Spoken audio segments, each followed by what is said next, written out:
रावण नारी बन गया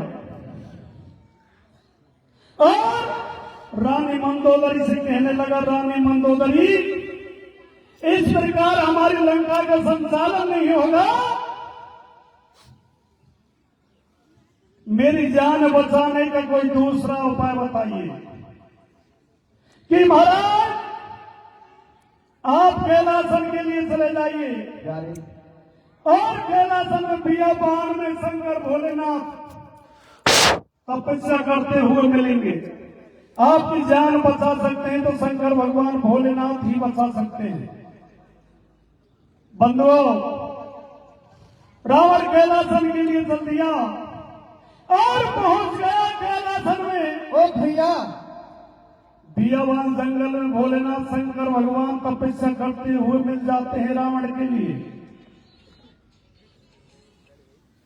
शंकर भगवान भोलेनाथ के चरणों में पड़ गया और ओम नमः शिवाय बोलने लगा। तपस्या करते करते 27 दिन